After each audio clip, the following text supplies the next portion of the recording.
नमस्कार. आळते जिल्हा परिषद मतदारसंघातील 8 गावातील सर्वच मतदार बंधू भगिनींना माझा नमस्कार. हा व्हिडिओ बनवत आहे जी राजकारणातील अराजकता आहे, ज्या चालू घडामोडीमध्ये ही निवडणूक लास्ट टप्प्यामध्ये आली आहे आणि या लास्ट टप्प्यामध्ये जी अराजकता माजलेली आहे ही कुठेतरी अराजकता थांबायला पाहिजे, म्हणून मी हा व्हिडिओ प्रामुख्याने बनवत आहे. मतदार बंधू भगिनींनो, महापरिवर्तन विकास आघाडीची निर्मिती जी आम्ही आमच्या भागामध्ये केलेली आहे ते भ्रष्टाचाराच्या विरोधात, हुकुमशाहीच्या विरोधात आणि या टक्केवारीच्या विरोधात आम्ही ही एक सिस्टीम बनवलेली आहे आणि या सिस्टीमच्या माध्यमातून आम्ही अलका अशोक आळतेकर यांना जिल्हा परिषदची उमेदवारी दिलेली आहे आणि ह्या जिल्हा परिषदच्या उमेदवारी त्यांचा हात चिन्ह आहे, काँग्रेसमधून लढत आहेत. आळते पंचायत समिती मतदारसंघातून एक आंबेडकरी चळवळीतून सर्वसामान्यांचा विषय मांडणारा माणूस, सामाजिक कार्यकर्ता शिरीष थोरात याला आम्ही आळते पंचायत समिती मतदारसंघातून उभा केलाय. त्याला स्वाभिमानी शेतकरी संघटनेतून उभा केलेला आहे, त्याचं चिन्ह आहे शिट्टी. आणि सावर्डे पंचायत समिती मतदारसंघातून आम्ही माधुरी महावीर परीट यांना आम्ही उभा केलाय, त्यांची चिन्ह आहे मशाल. मित्रांनो, प्रामुख्याने ह्या 3 उमेदवार जे आहेत स्वच्छ प्रतिमेचे उमेदवार आहेत, सामाजिक कार्याची जाण असणारे उमेदवार आहेत, यांनी टक्केवारीमध्ये इंटरेस्ट नसलेली उमेदवार आहेत, लक्षात ठेवा. आज ही निवडणूक जी आहे ही लास्ट मोमेंटला आलेली आहे आणि या लास्ट मोमेंट मध्ये काल रात्रीपासून मी जे पाहतोय जी मांडलेली बाजार आहे, हा बाजार कुठेतरी थांबला गेला पाहिजे. आज संपूर्ण देशामध्ये काय चाललंय काय नाही ह्याचा विचार न करता आपण आपल्या ह्या भागामध्ये काय निर्माण करायला पाहिजे आणि ती संस्कृती कशी जपायला पाहिजे या माध्यमातून मला तुमच्याशी काही संवाद साधायचा आहे, म्हणून मी हा व्हिडिओ बनवत आहे. मित्रांनो, प्रामुख्याने मला मजले गावाबद्दल बोलावं लागेल. आज मजले गावालाच का टार्गेट केलं जाते? आज गेली 10 वर्ष झालं प्रस्थापित सत्तेवर असताना मजले गावाला काय दिलं? मी 2017ला पंचायत समिती सदस्य म्हणून ज्यावेळी निवडून आलो, ह्या 5 वर्षाच्या कालखंडामध्ये मजले गावामध्ये मी कोरडवाहू क्षेत्र विकास आघाडीतून मसरं वाटली, भरपूर ग्रीन हाऊस दिले, गावाला पाण्याचा टँकर दिला, ट्रॅक्टर दिले, काही ठिकाणी पेविंग ब्लॉक बसवले, काही ठिकाणी गटारी केल्या.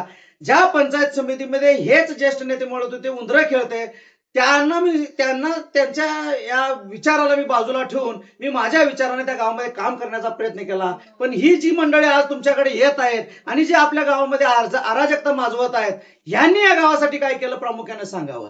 2017ला गाव तिथं पाणी स्कीम आली, जल जीवन मिशन अंतर्गत ज्यावेळी चालू झालं त्यावेळी आळते गावाला पाणीचे कनेक्शन कमी पडत होते. त्यावेळी मजल्यासारख्या गावाचे कनेक्शन मिक्स करून आळत्यातल्या आणि मजल्याच्या सरपंचांची नोटरी करून ही पाण्याची स्कीम, हा प्रस्ताव राज्याला पाठवला, राज्याकडून केंद्राला गेला आणि केंद्रातून ही स्कीम मंजूर झाली. ज्यावेळी स्कीम मंजूर झाली त्यावेळी अफसूल ह्या मजले गावाला ह्या स्कीम मधून काढण्याचं षडयंत्र कोण केलं असेल तर ह्या नेत्यांनी केलं. मंडळींनो, हे मजले गावातील लोकांना विसरून चालणार नाही. त्याच्यानंतर 1 वर्षानं आम्ही नवीन प्रस्ताव तयार केला पंचायत समितीच्या माध्यमातून. तत्कालीन त्यावेळेचे सरपंच जे होते त्यांना तुम्ही विचारू शकता, सदस्यांना विचारू शकता. आम्ही नवीन प्रस्ताव तयार केला, जल जीवन मिशनला दिलं, त्याचा सर्वे झाला. ह्या गेले 1.5-2 वर्ष लागले त्या गोष्टीला आणि 2-2.5 वर्षांनी ती स्कीम परत मंजूर झाली. ती स्कीम करण्याचं ठरलं, पण नदीवरची जी जागा आहे ती दोघात घेतलेली होती. त्या जागेमध्ये जाणून बुजून फक्त निवडणुकीला मतदान कमी झालंय एका हेतूपोटी तिथं देखील मोठ्या प्रमाणात विरोध करण्यात आला. कालांतरानं काही वेगळ्या पद्धतीने आम्ही तो प्रश्न हाताळला आणि ती स्कीम पूर्ण करण्याचा प्रयत्न केला. पाण्याचा हा एक निवड पाण्याचा विषय झाला. डांबरीकरण करत असताना मतदान कमी झालं म्हणून खडी उचलणारे हेच महाभाग होते. मग विकास ह्यालाच म्हणायचं का? तुमच्या गावामध्ये एक खडीचं कधी एक साधा दगड त्यांनी टाकला नाही. त्याला तुम्ही त्या प्रमाणात उत्तर द्या, भले पैसे घ्या, त्यांचा पैसा देखील घ्या, पण त्यांना त्यांची जागा दाखवा. जवळच आपल्या हातकणंगल्यासारख्या नगरीची निवडणूक झाली. त्या निवडणुकीच्या नगरीमध्ये ह्या लोकांचा भरमसाठ पैसा यांनी वाटला. लोकांनी पैसा घेतला, पण त्यांना जिथं मतदान करायचं होतं तिथं योग्य मतदान केलं आणि त्यांना त्यांची जागा दाखवून दिली. मला हे मुद्दाम तुम्हाला सांगावंसं वाटतंय, जी ही अराजकता आहे आपल्याला थांबवायचं. मित्रांनो, निव्वळ मी या मजले गावाबद्दल का बोलतोय तर त्यांना माहिती आहे की मजले गावामध्ये काय होणार आहे आणि त्याच्यामुळे त्यांनी मजले हे गाव पूर्ण फोकस केलेले आहेत. मजले गावातील मतदार बंधू भगिनींनो, सावर्ड्यासारख्या गावामध्ये बघा, गेली 10 वर्ष त्या गावानं ज्या माणसाला लीड दिलं त्या गावातली ज्या माणसांनी त्यांना उचलून धरलं.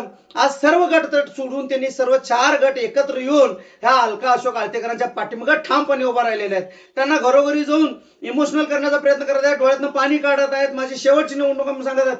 पण त्यांना ह्या 10 वर्षात आलेला अनुभव 10 वर्षातला त्यांचा जो बोगस विकास त्यांच्या सर्व लक्षात आला, त्या कारणाने त्या गावाने त्यांना ठेवायचं तिथंच ठेवलं. तसंच नरंदे गावामध्ये तुम्ही चौकशी करा, हाच प्रस्थापित निव्वळ गावातील 2 गट आणि एका गटाचा त्या गटाच्या विरोधात फक्त वापर करून घेतला. गेली 10 वर्ष झालं, आज त्या गटाने देखील त्यांना दाखवायची तिथे त्यांची जागा दाखवलेली आहे. मित्रांनो, रात्र वैर्याची आहे, मला जास्त बोलायचं नाही आहे. पोकळ विकास आहे. फक्त महाराष्ट्राचे उपमुख्यमंत्री आमच्या गावात येणार म्हणून ह्या गटारी गंगा स्वच्छ केल्या, गावात स्वच्छता केली, गाव लुटून काढलं आणि खळग भरलेली तिथं थ्रेट टाकून दाखवून दिलं की गाव माझं कुठंतरी चांगलं आहे. तुम्ही आळते गावामध्ये येऊन बघू शकता कसा पोकळ ह्याने बोगस पद्धतीनं विकास केलेला आहे आमच्या गावामध्ये. माझी विनंती आहे कळकळीची, येणारी रात्र वैर्याची आहे. सामान्य कुटुंबातील स्वच्छ प्रतिमेची 3 माणसं आम्ही उभा केलेली आहेत. तुम्ही ह्या 3 माणसांना भरघोस मताने विजयी करा. येणारा काळ सांगेल तुम्हाला की विकास कशाला म्हणतात, सर्वसामान्यांचे प्रश्न कसे हाताळले जातात. ह्या 3 उमेदवारांच्याकडे थोडा पैसा कमी आहे, थोडा आर्थिक स्थिती चांगली नाही आहे, पण निवडणुकीला उभा राहण्याचं हिंमत फक्त आमच्यासारख्या आणि तुमच्यासारख्या कार्यकर्त्यांच्या जोरावर त्यांनी केलेला आहे. आणि ह्या त्या कार्यकर्त्यांच्या जोरावर ज्यांना आपण निवडून द्यायचा आहे. आणि धनशक्ती विरोध जनशक्ती हा यलगार जवळपास 8च्या 8 गावामध्ये उठवला गेलेला आहे. पण ही काही जी पिलावळ जी अराजकता मांडत आहेत, ह्या पिलावळांना जागेत जागा दाखवा आणि येणारी निवडणूक, येणारी रात्र महत्वाची आहे. या 3 उमेदवारांना भरघोस मतांनी निवडून द्या, एवढी माझी कळकळीची विनंती आहे. जय हिंद, जय महाराष्ट्र. 2 मुद्दे म्हणजे 14 गावाच्या पाण्याची ज्यावेळी स्कीम चालू होती आणि त्यावेळी लाईट बिलासाठी ज्यावेळी रोईच्या नदीच्या वरचं पाईप लाईट कट करत होते, तर मजले आणि आळते प्रामुख्याने 2च गावं होती त्या स्कीम मध्ये. आणि त्यावेळी त्या लाईट बिलासाठी बऱ्याच वेळा पाणी बंद केलं जात होतं.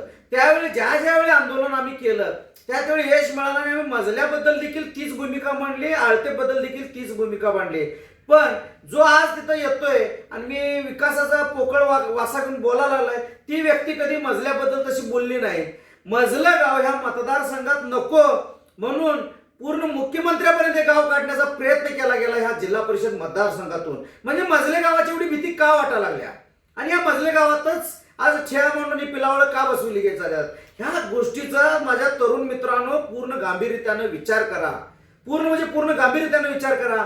आज मजले गाव ह्या मतदारसंघात नको म्हणून का हट्ट धरला जातोय. शिवाय ज्यावेळी हा मतदारसंघ ओपन पडला होता, नंतर कालांतराने काही राज्य शासनाच्या निर्णयामुळे हा मतदारसंघाचे आरक्षण चेंज झाले आणि हा मतदारसंघ मागासवर्गीय झाला.